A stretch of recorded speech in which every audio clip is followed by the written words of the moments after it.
ఆయనకి ఫలం ఇవ్వాలి. ఆయనకి కాయలు ఇవ్వడం దోషం. ఆయనకి ఫలాలు ఇవ్వాలి. కాయలు ఎవరికి ఇవ్వాలి? అర్చకుడికి ఇవ్వాలి. మీ ఇంట్లో అరటి చెట్టు కాసిందనుకోండి, 4 అరటికాయలు అర్చక స్వామికి ఇవ్వాలి, 4 అరటి పళ్ళు ఈశ్వరుడికి ఇవ్వాలి. 2 అగరత్తులు ఇవ్వండి, 3 కర్పూరం బిళ్ళలు ఇవ్వండి, 4 తమలపాకులు ఇవ్వండి, 2 వక్కలు ఇవ్వండి, అథవా ఓ బెల్లంగడ్డ తెచ్చి ఇవ్వండి.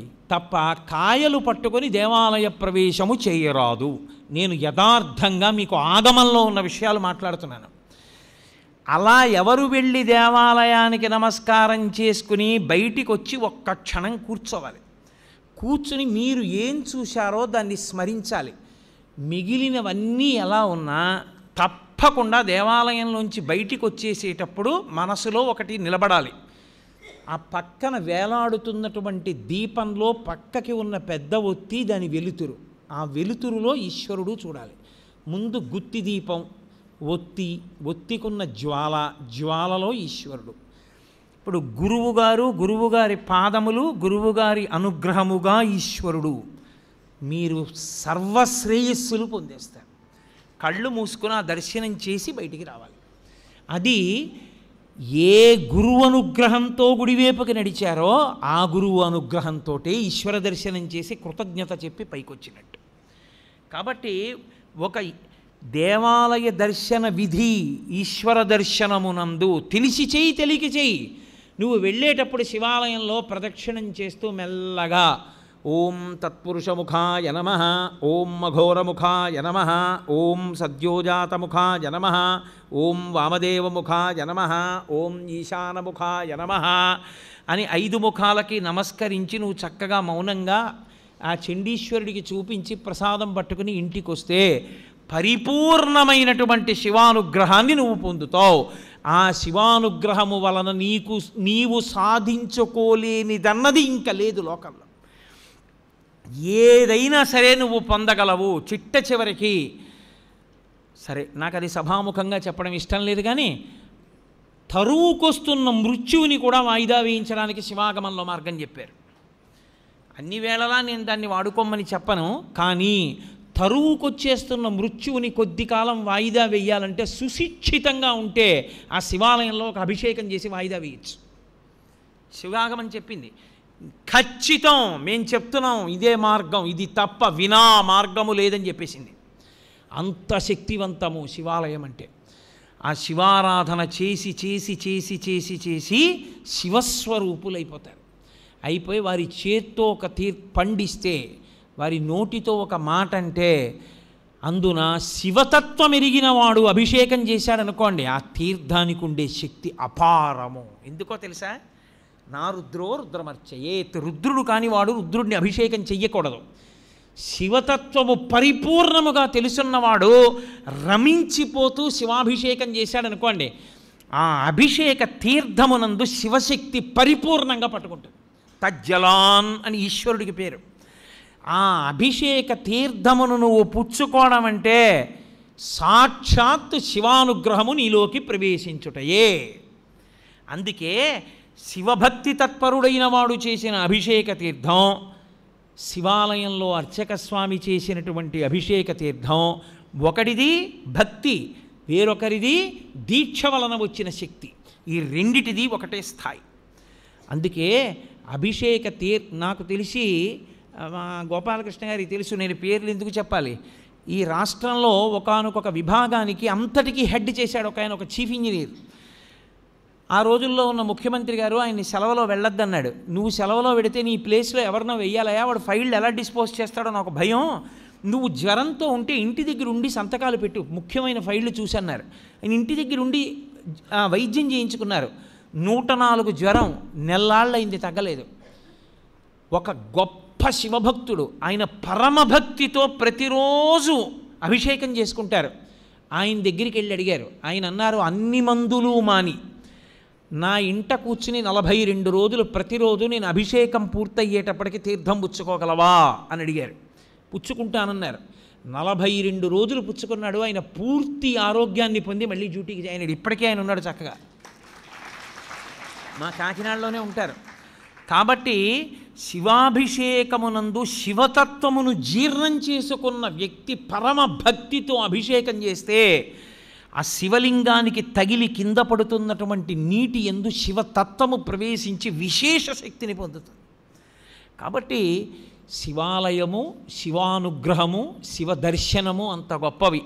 నిజంగా మీరు ఎంత భాగ్యవంతులో మీకు తెలియదు. ఎప్పుడైనా మీరు ఒకటి జ్ఞాపకం పెట్టుకోండి, ఆలయంలో ఉండేటటువంటి ప్రధాన దేవతా స్వరూపం శివుడికి ఎడం వైపుకొస్తుంది. అలా రాకుండా దూరంగా జరిగి ముందుకొచ్చి ఆయనకి అభిముఖంగా చూసిందనుకోండి, విశ్వకుండలిని అని గుర్తు.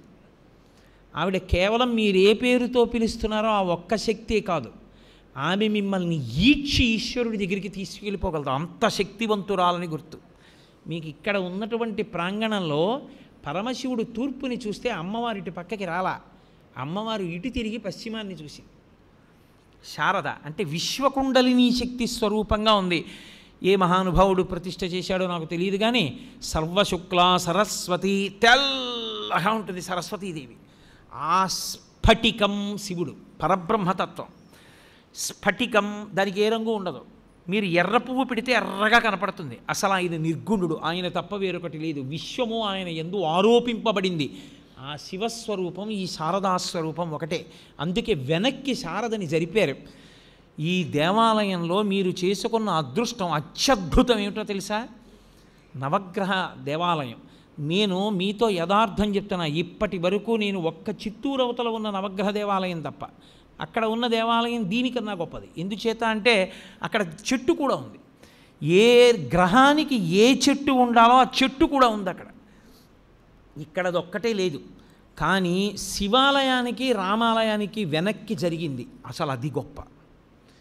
ఇక్కడ ఎంతమంది మహానుభావులు ప్రతిష్టలు చేశారో నాకు స్ఫురణలో లేదు, కానీ అది చాలా గొప్ప. ఎందుకంటే గ్రహానికి ఈశ్వరుడితో సమాన స్థాయి లేదు. 2 అడుగులు వెనక్కి నడిపించారు. నడిపించి ప్రతి గ్రహం మీద గ్రహానికి సంబంధించినటువంటి గుర్తు, గ్రహానికి సంబంధించిన విశేషం పైన కనపడేటట్టుగా పెట్టి ఆంతరం పెట్టారు. ఎందుకంటే నవగ్రహాలకి లోపలికి వెళ్ళి ప్రదక్షిణం చేస్తే ఇంట్లోకి వెళ్ళకూడదు, కాళ్ళు కడుక్కుని వెళ్ళాలి. అందుకని బయట ఓ ఆంతరం పెట్టి లోపల ఒక ఆంతరం పెట్టారు. గ్రహ ఫలితాలు పొందాలనుకున్న వాళ్ళు లోపలికి వెడతారు. ప్రదక్షిణంగా వెళ్ళిపోదాం అనుకున్నవాడు ఇంటికి వెళ్ళి కాళ్ళు కడుక్కోలేక్కర్లేదు, వెళ్ళిపోవచ్చు. వెళ్ళిపోవడానికి వీలుగా పెట్టారు. అన్నిటికన్నా గొప్పదేదో తెలుసా? శివాలయం విష్ణువాలయం యొక్క నీడ ఒక్క చోట పడేటట్టుగా ఉండి ప్రదక్షిణం చేస్తే వాడు సాక్షాత్తుగా కాశీ క్షేత్రం లాంటి క్షేత్రాల్లో ప్రదక్షిణం చేయడంతో సమానం. 2 నీడలు పడాలి. మాకు కాకినాడలో ఉన్నాయి అలా 2 దేవాలయాలు. ఇక్కడ విష్ణుస్వరూపం రామచంద్ర ప్రభువు యొక్క ఆలయం, ఆ పక్కన శివాలయం 2 ఉన్నాయి. 2 మధ్యలోంచి ప్రదక్షిణం చేస్తారు. శివదర్శనం చేసి రామదర్శనం చెయ్యాలి. అంత గొప్ప అమరిక. అసలు ఆ కళ్యాణ మంటపం ఒక అద్భుతం. ఆ కళ్యాణ మంటపం మీద 27 నక్షత్రాల యొక్క గుర్తులు. అవి నిజంగా మీరు చూస్తే ధన్యులు. మీ పిల్లలకి చూపిస్తే ఎందుకో తెలుసా? మృగశీర్ష నక్షత్రం ఆకాశంలో ఎలా ప్రకాశిస్తుందో, హస్తానక్షత్రం ఎలా ప్రకాశిస్తుందో భాద్రపద మాసంలో, అవన్నీ నక్షత్ర శాస్త్రం చదువుతుంటే అబ్బా అలా ఉంటుందా ఆ నక్షత్రం ఆకాశంలో అనుకుంటాం. అవి ఎలా ఉంటాయని చెప్పబడిందో 27 నక్షత్రాలు అలాగే చెక్కారు అక్కడ. నేను ఒకరోజు 2 గంటల చుట్టూ తిరిగి చూశాను. 27 నక్షత్రాలని యథాతథంగా అలా పెట్టారు. పెట్టి 27 నక్షత్రాల్లోంచి 12 రాసుల్ని తీసుకొచ్చారు. 12 రాసుల కింద కళ్యాణ మంటపం తీసుకొచ్చారు. నేను పొద్దున్నే అడిగా, ఇక్కడ కళ్యాణం చేస్తారా అని అడిగా. ఆ కింద కళ్యాణం జరుగుతుండగా చూస్తే సమస్త గ్రహదోషములు తిరిగిపోతాయి. అసలు ఆంధ్రదేశంలో అపూర్వమైనటువంటి దేవాలయ సమ్మేళనాల్లో ఈ ప్రాంతం ఒకటి. అందుకే నేను గుంటూరు రావడం అంటే అంత సంతోషంగా వస్తాను.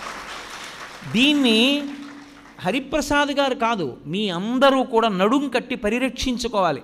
చక్కగా ఈ దేవాలయంలో ఉన్న శక్తిని మీ అందరూ కూడా అనుభవించాలి. అనుభవించి దేవతల యొక్క అనుగ్రహాన్ని పరిపూర్ణంగా మీరు పొందగలగాలి. అంత గొప్ప క్షేత్రం, అంత గొప్ప వైశిష్ట్యం కలిగినటువంటి స్థానములు. అటువంటి బిల్వవృక్షం వెనక మేడి చెట్టు, గోశాల, ఇన్ని ఏకకాలంలో ఉన్న దేవాలయం ఎక్కడుంది? అసలు యథార్థానికి నాకు ఇక్కడ వసతి గృహంలో ఉండడాన్నే ఎంతో ఇష్టపడేవాడిని. కారణాంతరముల చేత నాకు కొన్ని చికాకులు కలిగి నేను ఇక్కడి నుంచి వెళ్ళిపోయాను, వేరొక చోట ఉంటున్నాను. తప్ప యథార్థానికి నాకు ఇప్పటికీ మనసులో ఇక్కడ ఉండడమే ఇష్టం. ఎందుకంటే లేచి నాకు ఆ శిఖరాలు చూడడం, ఆ దేవాలయాల పైన ఉండేటటువంటి ఆ కలశలు చూడడం, ఈ ప్రాంగణంలోకి రావడం, శంకరాచార్యుల వారి గుళ్ళోకి ఉత్తరీయం లేకుండా వెళ్ళి ప్రణిపాతం చేయడం నాకు ఎంత ప్రీతిపాత్రములో. కానీ వేరు కారణముల చేత ఇంకొక చోట ఉండి ఇక్కడికి రావలసి వస్తోంది నేను. కాబట్టి అంత గొప్ప ప్రాంగణం ఇది దొరకమంటే దొరికేది కాదు. నిజంగా శృంగగిరికి పీఠాధిపత్యం వహించినటువంటి మహాపురుషులు అపారమైనటువంటి కారుణ్య దృష్టిని కురిపించారు. చిత్రం ఏమిటంటే కంచికామకోటి పీఠాధిపతులు కూడా ఇక్కడ ప్రతిష్ఠ చేశారు. నవగ్రహాలు అయింది, నవగ్రహాల దేవాలయం. కాబట్టి కామకోటి, శృంగేరి 2 పీఠాధిపతులు కలిపి నిర్మాణం చేసినటువంటి దేవాలయాల యొక్క సమ్మేళనం ఉంది ఇక్కడ. ఇంత గొప్ప దేవాలయ వ్యవస్థ కనుక నేను ఇంతకన్నా చెప్తూ వెళ్ళిపోతే దానికి అంతే ఉంటుంది, ఎంతైనా వెళుతుంది. కాబట్టి మీ అందరూ కూడా చక్కగా ఈ దేవాలయాన్ని సేవించండి. నేను పిల్లలకు ఒక మాట చెప్తాను, మీరు ఋతువులు మారుతున్నప్పుడు శారదాదేవి మందిరాన్ని చుట్టూ తిరగండి. మీరు మొట్టమొదట అటువైపు నించోండి, తూర్పు నుంచి కదా కిరణాలు పడతాయి, అక్కడ యాగశాల ఉంది, ఆ యాగశాల దగ్గర నిలబడి చూడండి. మధ్యలో ఒక దళం ఉండి ఇలా తామర దళాలు ఉంటాయి, 3 ఉంటాయి. సూర్యకిరణాలు ఎలా పడుతున్నాయో మీరు ఒకసారి చూడండి. ఒక్కొక్క చోట 3 రేకులు ఉన్నాయి. ఇవన్నీ కలిపితే ఏమొస్తుందో ఆలోచించండి. ఎందుకు తామర పువ్వు పెట్టకుండా దళాల్ని మాత్రమే పెట్టి విడిచిపెట్టారో చూడండి. ఒక్కొక్క చోట తెల్లవారుజామున సూర్యకిరణాలు శారదాదేవి దేవాలయం మీద ఎక్కడ పడుతున్నాయో గమనించండి. 4 వైపులా శ్లోకాలు పెట్టారు. ఆ శ్లోకాలు ఏవి పెట్టారో గమనించండి. ఎంత దూరదృష్టితో ఎంత అద్భుతమైనటువంటి సంపదని మీకు ఇక్కడ ఏర్పాటు చేశారో మీరు గమనిస్తారు. ఇవాళ హోమం ఒక్కటి జరుగుతున్న దేవాలయాలు చాలా లేవు. అలాంటిది ఇక్కడ ఎన్నో హోమాలు జరుగుతున్నాయి, అపూర్వమైన హోమాలు. ఆంధ్రదేశంలో ఎక్కడా జరగని హోమాలన్నీ జరుగుతున్నాయి. దేవతలందరూ వస్తారు హోమాలు చేస్తే. అంత పరమ పవిత్రమైన ప్రాంగణం. చక్కగా మీ అందరూ కూడా దీన్ని సద్వినియోగం చేసుకోండి. మళ్ళీ ఈశ్వరుడు అనుగ్రహించిన నాడు మీ అందరినీ కలుసుకుని నేను ఒక వారం రోజులో 10 రోజులో ప్రసంగాలు చేసేటటువంటి అదృష్టాన్ని పొందుతాను. కాబట్టి ఇక్కడతో మీ అందరి దగ్గర సెలవు తీసుకుంటూ మంగళాశాసన పరై మదాచార్య పురోగమై సర్వైశ్చ పూర్వైరాచార్యై సత్కృతాయాస్తు మంగళం. మంగళం కోసలేంద్రాయ మహనీయ గుణాత్మనే చక్రవర్తి తనూజాయ సర్వభౌమాయ మంగళం. ఉమాకాంతాయ కాంతాయ కామితార్థప్రదాయినే శ్రీగిరీశాయ దేవాయ మలినాథాయ మంగళం. కరచరణకృతం వా కర్మవాక్కాయజం వా శ్రవణనైనజం వా మానసం వాపరాధం విహితం వా సర్వమేత్తక్షమస్వ శివ శివ కరుణాబ్ధే శ్రీ మహాదేవ శంభో. సర్వం శ్రీ ఉమామహేశ్వర పరబ్రహ్మార్పణమస్తు. స్వస్తి. శ్రీ గురుభ్యో నమః. అమ్మ ఎవరు లేవద్దు, ఒక 10 నిమిషాలు దయచేసి వేచి ఉండాల్సిందిగా ప్రార్థన చేస్తున్నాను. ఈ రోజున నిజంగా మన జన్మలు చరితార్థం చెందినాను అనుకుంటున్నాను. ఇప్పటి వరకు మనం ఎన్ని అపరాధాలు శివదర్శనం చేసేటప్పుడు తెలుసో తెలియకో ఎన్ని పాపాలు చేస్తున్నామో మనకు అవగతమైంది. అదేవిధంగా దేవాలయాల్లో మేము నిర్వహించే దాంట్లో జరిగేటువంటి పొరపాట్లు కూడా తెలుసుకోవడం జరిగింది. ఇప్పటి వరకు వారు చెప్పినటువంటి విషయం చాలా వినడానికి తేలిగ్గా అనిపించిన మనం దాన్ని గుర్తుపెట్టుకోవడం అంత తేలికైన విషయం కాదు. కానీ మీ అందరి సౌలభ్యం కోసం ఈ రోజున వారు చేసినటువంటి ప్రవచనాన్ని మీకు ఆడియో MP3 చేసి మీకు కావాల్సిన వాళ్ళు మీ అడ్రస్లు రాసి అక్కడ అడ్రస్ బాక్స్ ఉందంట వేయండి. మీ అందరికీ కూడా ఒక 15-20 రోజుల్లో వాటిని అందజేస్తాను. దీన్ని చక్కగా మీరు పునః విని దాన్ని చక్కగా అవగాహన చేసుకొని అర్థం చేసుకొని ఇంకా మీదట మీరు శివాలయానికి వెళ్ళినప్పుడు ఆ విధంగా శివుణ్ణి దర్శించాలని చెప్పి నేను కోరుకుంటున్నాను. ఆ అవకాశం మీకు ఉంటుంది. అందరూ మీ అడ్రస్ రాసి దాటపడేయండి. కొన్ని వారు శివాలయంలో చెప్పారు ఏ పక్కన ఏ మూర్తి ఉంటుంది, అటువంటి వారు చెప్పినట్లుగా ఒక బోర్డులాగా రాసి మీకు అందరికీ కూడా అది చూసి మనం ఆ నామం చెప్పుకునేందుకు వీలుగా ఏర్పాటు చేస్తాం. తర్వాత త్రయోదశి రోజున నందీశ్వరుడికి అభిషేకం చేయమన్నారు. తప్పకుండా మనం ప్రతి మహాశివరాత్రి స్వామికి జరుగుతుంది. వెరీ గుడ్, వెరీ ఉదయం పూట పరమేశ్వరుడు జరుగుతుంది. అదేవిధంగా సాయంత్రం నందీశ్వరుడికి అభిషేకం చేసుకుందాం. ఎందుకంటే తెలుసుకుని తెలిసినప్పుడు మనం చేతనైనంత మేరకన్నా దాన్ని అవలంబిస్తే ఆ పరమేశ్వరుడు మనని అనుగ్రహం చేస్తాడు. అందరూ దాన్ని సహకరించండి, మీరు కూడా ఆనందించండి. అందరూ ఇది పెట్టింది ఏ ఒక్కరి కోసం పెట్టిన క్షేత్రం కాదు ఇది. వారు చెప్పినట్లుగా ఇక్కడ ఎందరో పీఠాధిపతులు మొట్టమొదట శివాలయం మచిలీపట్నంలోని గాయత్రి పీఠాధీశ్వరులు ప్రతిష్ఠ చేశారు. ఆ తర్వాత శంకరాచార్య స్వామి వారిని శృంగేరి పీఠాధీశ్వరులు శ్రీమద్ అభినవ విద్యాతీర్థ మహాస్వామి వారు ప్రతిష్ఠించారు. ఆ తర్వాత అమ్మవారిని తిరిగి మళ్ళీ అభినవ విద్యాతీర్థ మహాస్వామి వారే ప్రతిష్ఠ చేశారు. ఆ తర్వాత నవగ్రహాలని చంద్రశేఖరేంద్ర సరస్వతి స్వామివారు కంచి కామప్పటి పీఠాధిపతులు, ఆంజనేయ స్వామివారిని జయేంద్ర సరస్వతి స్వామివారు ప్రతిష్ఠ చేశారు. రామచంద్రమూర్తిని పుష్పగిరి పీఠాధిపతులు ప్రతిష్ఠ చేశారు. ఈ విధంగా అనేక మంది పీఠాధిపతులు వారు ఇక్కడ వారి అనుగ్రహాన్ని, వారి తపశ్శక్తిని ఇక్కడ దాన్ని వారు ప్రతిష్ఠింపడం జరిగింది. విశేషమైన క్షేత్రం వారు చెప్పినట్టుగా. అదేవిధంగా యజ్ఞ యాగాది కార్యక్రమాలు, యజ్ఞాలు ఇక్కడ మనకు తక్కువగా జరుగుతూ ఉంటాయి. యజ్ఞం యొక్క విశేషం అనంతంగా చెప్తారు. ఆ తర్వాత ఇప్పుడు మన ఘనపాటి గారు వచ్చారు, వారు చెప్తారు మీకు విందురు. కానీ ఇక ముఖ్యంగా చెప్పేది ఏంటంటే రేపు 4వ తారీఖు నుండి ఒక 7 రోజుల పాటు హరిహర కథా గానం, హరికథ అంటాం మనం. ఆ గానం ఒక్కొక్క రోజు ఒక్కొక్క భాగవతుల చేత ఒక్కొక్క అంశం మీద కథాగానం ఉంటుంది. ఎందుకంటే హరికథ అనేది కూడా భక్తిని పెంపొందించడానికి మన పెద్దలు రూపకల్పన చేసినటువంటి ఒకనొక ఉపకరణం. అందువల్ల దాన్ని తిరిగి దానికి మంచి పోషణ రావాలి, ప్రాచుర్యం రావాలి. ఆ హరికథ భాగవతులకు ఒక విధమైనటువంటి ఎంకరేజ్మెంట్ లాగా ఉండాలి. అది విని మనం తరించాలనేటువంటి ఉద్దేశంతో ఆ కార్యక్రమం 4వ తారీఖు నుంచి దాన్ని నిర్వహిస్తున్నాం. 4వ తారీఖు నుంచి 7 రోజులు ఉంటుంది.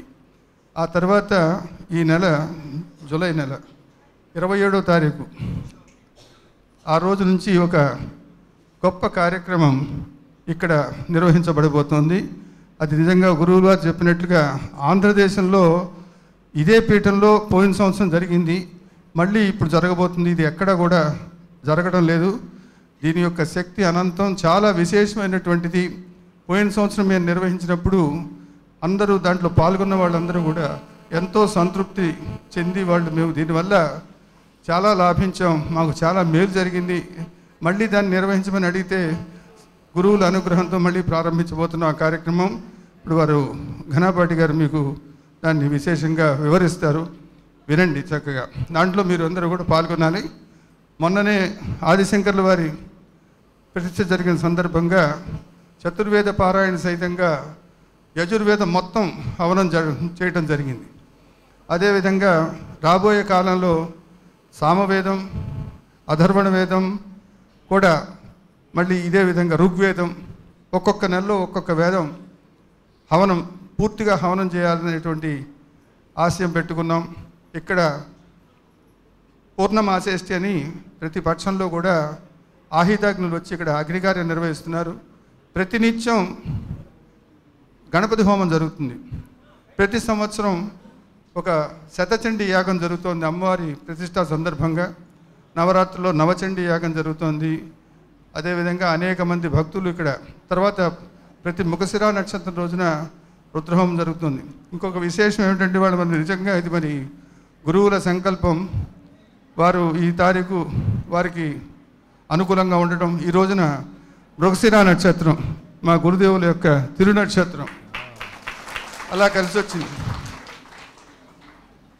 ఇలా అనేకమైనటువంటి యాగ కార్యక్రమాలు ఇక్కడ ఇంకా నిర్వహింపబడాలి. అప్పుడు దానికి ఇంకా ఈ పీఠానికి, ఈ దేవస్థానానికి పవిత్రత, శక్తి రావాలి.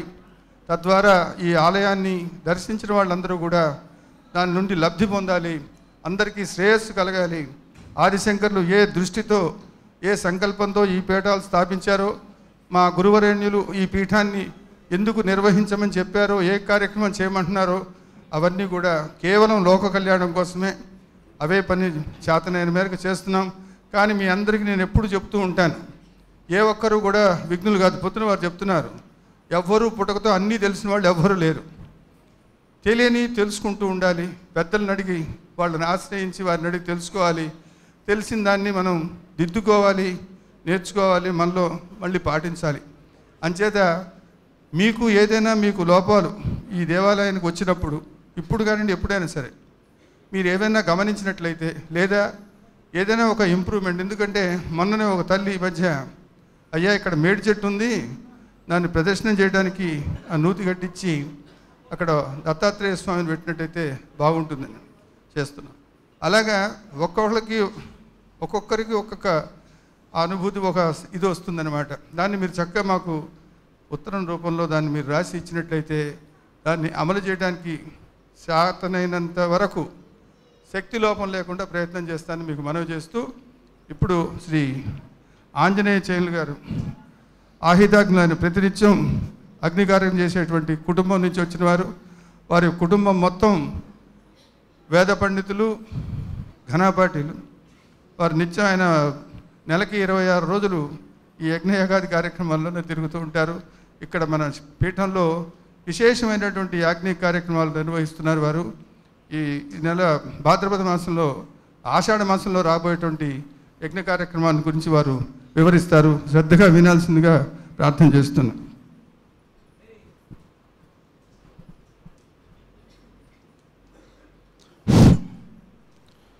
శుక్లాం బ్రహ్మ విచారసార పరమాం ఆద్యాం జగద్వ్యాపిణీం వీణా పుస్తకధారిణీం అభయదాం జాడ్యాంధకారాపహాం హస్తే స్ఫటికమాలికాం విదధతీం పద్మాసనే సంస్థితాం వందే తాం పరమేశ్వరీం భగవతీం బుద్ధిప్రదాం శారదాం. సభాయే నమః. పీఠాన్ని అధిష్ఠించి ఉన్నటువంటి చాగంటి కోటేశ్వరరావు గారు పుంభావ సరస్వతి అవతారమూర్తులకు సాష్టాంగ ప్రణామములు చేస్తూ, ఒక్క 10 నిమిషములు మాత్రమే విషయాన్ని మీకు అందజేస్తున్నాము. అందజేస్తే అందరూ అందుకునేటువంటి యొక్క స్థితిలో ఇప్పుడు ఉన్నారు. ఎందుకంటే సద్గురువుల ఉపదేశం పొంది ఉన్నారు గనక, మంచి జ్ఞానంలో ఉన్నారు. ఈ సమయంలో గనక ఒక చిన్న విత్తనం నాటినట్లయితే అది తొందరగా మొలకెత్తే అవకాశం ఉన్నది. కాబట్టి ఈ పీఠంలో జరిగేటువంటి జగద్గురువుల దివ్యమైన అనుగ్రహంతో అనేక బృహత్తరమైన కార్యక్రమాలు ఎప్పుడు జరుగుతూ ఉన్నాయి. ఆ జరిగేటువంటి దాంట్లో కిందటి సంవత్సరం మనం ఇక్కడ జగద్గురువుల ఆజ్ఞానుసారంగా 9 రోజులు లక్షావృత్తి సహిత నవగ్రహ మహాయాగం చేసుకోవడం జరిగింది. మన ఆంధ్రదేశ చరిత్రలో ఇంతవరకు ఎప్పుడు ఎక్కడా జరగనటువంటి ప్రక్రియ. తమిళనాడులో అనేక ప్రాంతముల్లో చేస్తూ ఉన్నారు. ఒకానొక సందర్భంలో మన హరిప్రసాద్ గారి దగ్గర, అయ్యా మన దేశంలో ఇంతవరకు జరగలేదా, జరిగితే బాగా ఉంటుంది, అందరూ భక్తులు కూడా అందులో పాల్గొని వారికి ఉండబడేటువంటి ఈతి బాధలన్నీ నివృత్తి చేసుకోవడానికి చాలా ముఖ్యమైనటువంటి విషయం. మామూలుగా మనం జపం, తర్పణ, హోమం అని 3 విధములుగా ఉన్నది. ఈ జపము, తర్పణ, హోమం ఇన్ని ప్రకరణములు చేసుకుని చెయ్యాలి అంటే ఈ రోజుల్లో మరి పండితులు దొరకటం కూడా చాలా కష్టం. దానికి 32 మంది పండితులు ఒకే కుండం దగ్గర కూర్చొని హోమం చేయటం జరుగుతుంది.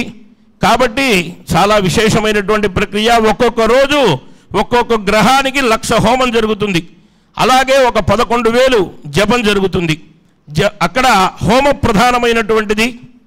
మనం ఏ ఉపాసన చేయాలి అన్నా అగ్ని ద్వారా, అగ్నేనయ సుపథారాయే అస్మాను విశ్వాని దేవ భయునాని విద్వాను యోధ్యస్మజ్జుహురాణమే నో భూయిష్ఠాంతే నమ ఉక్తిం విధేమాని. ఎక్కడెక్కడ యాగములు, యజ్ఞములు అనేటువంటివన్నీ కూడా అగ్ని సంబంధంగానే ఉంటాయి. ఆ అగ్ని సంబంధంగా కనుక చేసినట్లయితే ఆదిత్యా జాయతే వృష్టి వృష్టేరన్నం తతః ప్రజాహ అని చాలా విశేషమైనటువంటి హోమం వల్ల చాలా విశేషం. కాబట్టి అటువంటి ఆ హోమం చేయటం వల్ల ఏమిటి అంటే సుపథారాయే.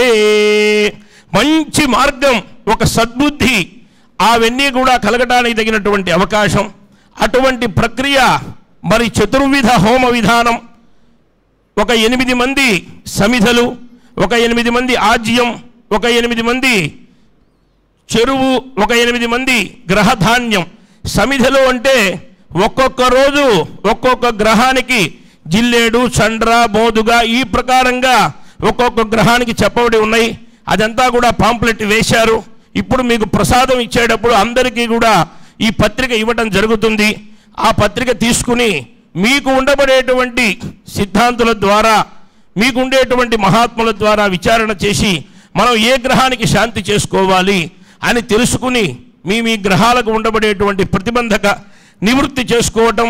ప్రాతకాలం 7 గంటలకు ఇక్కడికి వచ్చి సంకల్పంలో పాల్గొనటం, ఆ హోమ కార్యక్రమం అయ్యేదాకా ఉండి ఆ అవహృత స్నానం గనక చేసి యజ్ఞేశ్వర ప్రదక్షిణములు చేసి నమస్కారం చేసినట్లయితే గ్రహబాధ నివృత్తి జరిగి సమస్తమైనటువంటి క్షేమములు జరగటానికి ఒక పెద్ద అవకాశం మనకు జగద్గురువులు కల్పించినటువంటి అవకాశం. అది ఈ నెల అంటే రేపే మనం మాసంలో అడుగు పెడుతున్నాం కాబట్టి 27వ తారీఖు నుంచి 9 రోజులు జరుగుతుంది. 9 రోజులు హోమానికి ఏర్పాటు చేసుకునేటువంటి వారు కూడా ఏర్పాటు చేసుకోవచ్చు. అలా కాకుండా ఒక్కొక్క రోజు ఒక్కొక్క గ్రహానికి చేసుకోవచ్చు. అలాగే 9 రోజులు నవగ్రహ దానములన్నీ కూడా చివరి రోజు కానీ ఆయా ఒక్కొక్క రోజు వచ్చి ఒక్కొక్క గ్రహ ప్రీతిగా దానం కానీ చేసుకోవచ్చు. ఇంతమంది వేద పండితులతో ఇక్కడ జరిగేటువంటి కార్యక్రమం ఇంచుమించుగా ఆంధ్రదేశంలో ఇప్పటి వరకు జరగలేదు అని చెప్పి అనేక మంది మహాత్ములు 70-80 సంవత్సరాల పండితులు కూడా ఇక్కడికి వచ్చి చెప్పారు. అలాగే ప్రతిరోజు సాయంత్రం పూట రుద్రక్రమార్చన, ఘనస్వస్తి కార్యక్రమాలన్నీ కూడా జరుగుతాయి. అలాగే మహాత్ముల యొక్క ఈ గ్రహములకు సంబంధించినటువంటి ఈ గ్రహముల యొక్క స్థితిగతులు ఏమిటి, గ్రహములు మనకు ఏ రకంగా అనుగ్రహిస్తాయి అనేటువంటి విషయాన్ని కూడా మహాత్ములు అనేక మంది వచ్చి ప్రవచనం చేస్తారు. ప్రాతకాలం సుమారు ఒకప్పుడు 1 గంట కావచ్చు, 2 గంటలు కావచ్చు, ఆ హోమం అయ్యేటప్పటికి అయిన తర్వాత అందరికీ ప్రసాదం ఇవ్వడం జరుగుతుంది, తీర్థ ప్రసాదాలు. మళ్ళీ సాయంత్రం పూట కూడా వేదస్వస్తి కార్యక్రమాలు జరుగుతాయి. అలాగే ఇక్కడ ప్రతినిత్యము కూడా అన్నదానం ఏర్పాటు చేయటం కూడా జరిగింది. మరి ఏదైనా మీ ఇళ్లల్లో జన్మదినోత్సవాలు అలాగే పెద్దల పేరుతో కానీ ఏర్పాటు చేయదలుచుకుంటే ఒక రోజుకి ఒక 6,000 రూపాయలు, అలాగే శాశ్వత ఫండ్ గనక ఏర్పాటు చేసినట్లయితే 60,000 రూపాయలు గనక ఏర్పాటు చేసినట్లయితే మీరు కోరుకున్న రోజున మీరు కోరినటువంటి వ్యవస్థాత్మకంగా ఇక్కడ అన్నదాన కార్యక్రమం జరుగుతుంది. సుమారు ఒక 100 మందికి తక్కువ లేకుండా. కాబట్టి ఆ కార్యక్రమంలో కూడా ఎవరైనా పాల్గొనేవారు ఉన్నట్లయితే రేపటి నుంచి ఆఫీసులో విచారించి మీ గోత్రనామాలు, అడ్రస్సు ఇచ్చినట్లయితే ఇక్కడ జరిగేటువంటి కార్యక్రమాలన్నిటికి కూడా మీకు పాంప్లెట్లు కానీ లేకపోతే సెల్ ఫోన్ల ద్వారా మెసేజ్లు పంపించడం కానీ మీకు చేస్తారు. ఇక్కడ జరిగేటువంటి అన్ని కార్యక్రమాల్లో భక్తులు పాల్గొని జగద్గురువుల దివ్యానుగ్రహానికి, శారదా పరమేశ్వరి అనుగ్రహానికి పాత్రలు కావలసిందిగా ప్రార్థన. హర హర నమః పార్వతీపతయే, హర హర మహాదేవ.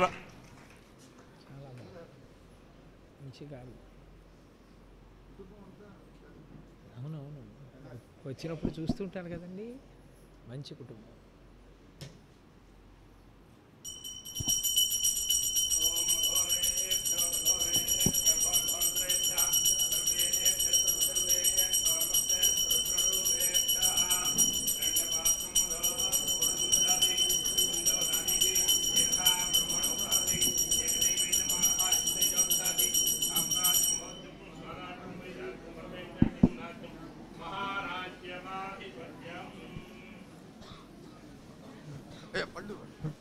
జగద్గురు భారతీ తీర్థ మహాస్వామికి, పూజ్య గురువులు జాగంటి కోటేశ్వరరావు గారికి, అందరూ ఎక్కడ వాళ్ళు అక్కడే నుంచో నమస్కారం చేయండి అని ఎవరు ముందు